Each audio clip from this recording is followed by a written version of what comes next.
ನನ್ನ ತಾಯಿ ನಾನು ನನ್ನ ತಾಯಿಗೆ ಎಷ್ಟು ಕಷ್ಟ ಕೊಟ್ಟಿದ್ದೀನಿ ಅನ್ನೋದಕ್ಕೆ ಒಂದು ಉದಾಹರಣೆ ಇದೆ. ಎಲ್ಲಾದರೂ ಹೋಗಬೇಕಾದ್ರೆ ನನ್ನನ್ನು ಕರ್ಕೊಂಡು ಹೋಗಬೇಕಿತ್ತು. ಕರ್ಕೊಂಡು ಹೋಗೋದಿರಲಿ, ಎತ್ಕೊಂಡೇ ಹೋಗಬೇಕಿತ್ತು. ಎತ್ಕೊಂಡು ಹೋಗಲಿಲ್ಲ, ಕರ್ಕೊಂಡು ಹೋಗಲಿಲ್ಲ ಅಂದರೆ ನಾನು ಬಿಡ್ತಾ ಇರಬೇಕು. ಬೀದಿಲೆಲ್ಲ ಬಿದ್ದು ಒದ್ದಾಡ್ಬಿಡ್ತಿದ್ದೆ. ನನ್ನ ಅವಸ್ಥೆ ನೋಡೋಕ್ಕಾಗ್ದಲೇ ಹೊತ್ಕೊಂಡು ಹೋಗ್ತಾಯಿದ್ದೆ. ಎಲ್ಲೂ ಇಳಿಸ್ತಿರ್ಲಿಲ್ಲ ಮಹಾತಾಯಿ. ನನಗೇನಾರ ತಿನ್ನಕ್ಕೆ ಕೊಡಿಸ್ಬಿಟ್ಟೇ ನನ್ನನ್ನು ಇಳಿಸ್ತಿರ್ಲಿ. ಹಾಗಾಗಿ ಈಗ ನನ್ನ ಮಕ್ಕಳು ಒಂದು ದಿವಸ ಅಪ್ಪ ಎತ್ಕೊಳ್ಳಪ್ಪ, ಕಾಲು ನೋತವೆ ಅಂದರು. ಆಯಿತು ಬಾ ಕಂದ ಅಂತ ಎತ್ಕೊಂಡ್ಬಿಟ್ಟೆ. ಎತ್ಕೊಂಡು ಸ್ವಲ್ಪ ದೂರ ನಡಿತೀನಿ, ನನ್ನ ಕೈಲಿ ಆಗಲಿಲ್ಲ. ಕಂದ ನನ್ನ ಕೈಲಿ ಆಗ್ತಾಯಿಲ್ಲ ಅಂದೆ. ಆಯ್ತು ಇಳಿಸಪ್ಪ ಅಂದರು. ಆಗ ನೆನಪಾಯಿತು ನೋಡಿ ನನ್ನ ತಾಯಿ ಕಷ್ಟ, ಅದೆಷ್ಟು ಕಷ್ಟ ಕೊಟ್ಬಿಟ್ಟಿದ್ದೆ ನಾನು ಅಂತ.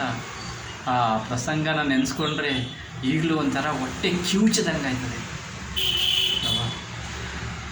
ಅದಕ್ಕೋಸ್ಕರ ಸಮಾಧಾನಕ್ಕೋಸ್ಕರ 4 ಪದ ಹೇಳ್ಕೊಂಡು ಸಮಾಧಾನ ಮಾಡ್ಕೊಳ್ತೀನಿ. ಎಂಥ ಮಹಾತಾಯಿ ನೀನು, ನಿನ್ನಂಥ ದೇವರ ಕಾಣೆ ನಾನು, ನಿನ್ನಂಥ ದೇವರ ಕಾಣೆ ನಾನು, ನಿನ್ನಂಥ ದೇವರ ಕಾಣೆ ನಾನು.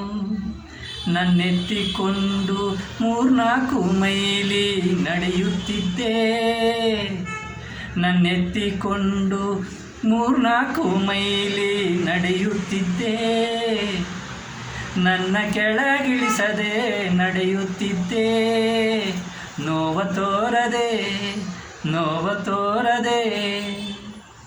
ಎಂಥ ಮಹಾತಾಯಿ ನೀನು, ನಿನ್ನಂಥ ದೇವರ ಕಾಣೆ ನಾನು. ನನ್ನೆತ್ತಿಕೊಂಡು ನೀ ತೋರಿದ ಧರ್ಮಸ್ಥಳ, ನನ್ನೆತ್ತಿಕೊಂಡು ನೀ ತೋರಿದ ಧರ್ಮಸ್ಥಳ, ನನ್ನ ಕೈ ಹಿಡಿದು ನೀನು ತಿರುಗಿಸಿ ತೋರಿದ ತಿರುಪತಿ, ನನ್ನ ಕೈ ಹಿಡಿದು ನೀನು ತಿರುಗಿಸಿ ತೋರಿದ ತಿರುಪತಿ. ಮೂಗೂರು ಬೆಳಗೋಳ ನಂಜನಗೂಡು, ಮೂಗೂರು ಬೆಳಗೋಳ ನಂಜನಗೂಡು, ಮಂಗಳೂರು ಶೃಂಗೇರಿ ಹೊರನಾಡು, ಮಂಗಳೂರು ಶೃಂಗೇರಿ ಹೊರನಾಡು. ನದಿ ಸಾಗರ ಗುಡಿ ಗೋಪುರ, ನದಿ ಸಾಗರ ಗುಡಿ ಗೋಪುರ ತೋರಿಸಿ ಮಾಡಿಸಿದೆ ತೀರ್ಥಯಾತ್ರೆ,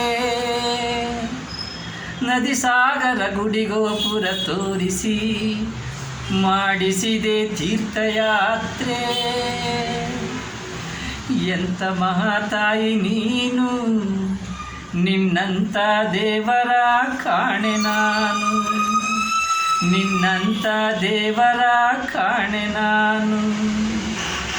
ನಾಗರ ಪೂಜೆಯ ಮಾಡಿಸಿ ನನ್ನೆಸರ ತಿದ್ದಿಸಿ, ನಾಗರ ಪೂಜೆಯ ಮಾಡಿಸಿ ನನ್ನೆಸರ ತಿದ್ದಿಸಿ. ಶೋಭಾನೆ ಪದ ಜಾನಪದ, ಶೋಭಾನೆ ಪದ ಜಾನಪದ ಹೇಳುತ್ತಾ ನನ್ನ ಮನವ ರಂಜಿಸಿ.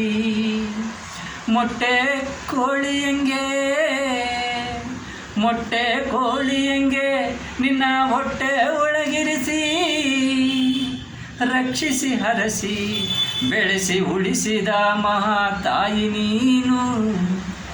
ನಿನ್ನಂಥ ದೇವರ ಕಾಣೆ ನಾನು, ನಿನ್ನಂಥ ದೇವರ ಕಾಣೆ ನಾನು. ಎಂಥ ಮಹಾತಾಯಿ ನೀನು, ನಿನ್ನಂಥ ದೇವರ ಕಾಣೆ ನಾನು.